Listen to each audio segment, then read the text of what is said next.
Monsieur le Président, mais justement, la Côte d'Ivoire est en train de stabiliser, alors que le Congo est encore dans le meilleur de la guerre.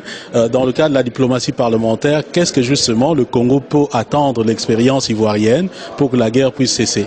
Je suis totalement d'accord avec vous que, effectivement, la situation en Côte d'Ivoire, c'est que aujourd'hui, nous avons un président élu démocratiquement. Nous avons des institutions qui sont mises en place et qui fonctionnent, dont le pays progressivement pense, n'est-ce pas, les plaies de cette crise post-électorale que nous avons connue. Aujourd'hui, voilà, aussi bien au plan sécuritaire qu'au plan économique, de gros efforts ont été entrepris. C'est pourquoi, pour le panafricaniste que je suis, l'Africain tout court que je suis, se trouve préoccupé par la situation qu'il y a en RDC. Mais je dis qu'à la lumière du conflit malien, on a bien vu ce qu'a été le rôle de l'Assemblée nationale au Mali dans la stabilisation de la situation. Vous savez bien que la situation aurait pu être beaucoup plus précaire, détériorée, s'il n'y avait pas que le leadership malien et la sous-région ont tenu à ce que les instruments constitutionnels, notamment l'institution comme l'Assemblée nationale, jouent son rôle. Et vous savez que l'actuel président intérimaire du Mali est l'ancien président de l'Assemblée nationale. Donc, les parlements africains ne peuvent pas être en dehors, n'est-ce pas, de la recherche de solutions aux crises que nous connaissons.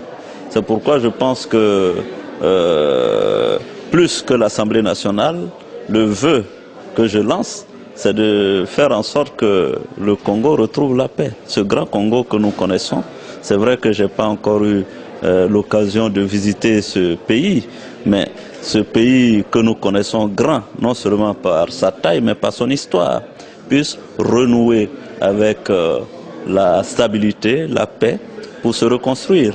Parce que vous, je peux vous assurer, vous avez un grand pays qui est riche de ressources naturelles, et je suis convaincu que simplement si vous avez la paix sur une période raisonnable, le Congo sera un grand pays africain. Ne vous en faites pas, je peux vous affirmer qu'au Congo vous êtes populaire, on vous connaît très bien, mais justement c'est que les Congolais ne comprennent pas, c'est le manque d'implication, surtout des pères francophones, par rapport à la situation congolaise actuelle. À votre avis, elle est due à quoi, cette situation? Vous savez qu'aujourd'hui, de mon point de vue, il y a un leadership à affirmer au niveau de l'Union africaine. Tant que les Africains ne se seront pas retrouvés dans cette union, tant qu'il n'y aura pas un vrai leadership pour tirer l'Afrique vers le haut, on aura le sentiment que chaque État africain se débat tout seul dans son précaré ou dans son environnement. Donc je pense que la locomotive de la solidarité continentale qui doit être manifeste doit venir de l'Union africaine. Et je pense que c'est important. Vous savez que quand la Côte d'Ivoire a connu sa crise, nous avons senti la solidarité de la CEDEAO, qui est l'organisation sous-régionale. Et effectivement, nous n'avons pas senti de la même façon l'intérêt et la préoccupation de l'Union africaine. Mais ce que je veux dire, c'est que déjà, il faut qu'on ait dans nos espaces sous-régionaux donc des organisations solides, consolidées, crédibles, pour que l'Union africaine puisse jouer son rôle de leadership sur le continent.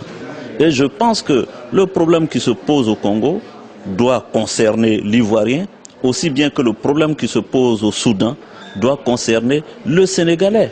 Maintenant, comment nous mettons les mécanismes pour faire en sorte que cette solidarité ne soit pas seulement que des intentions, mais que ce soit des actes concrets?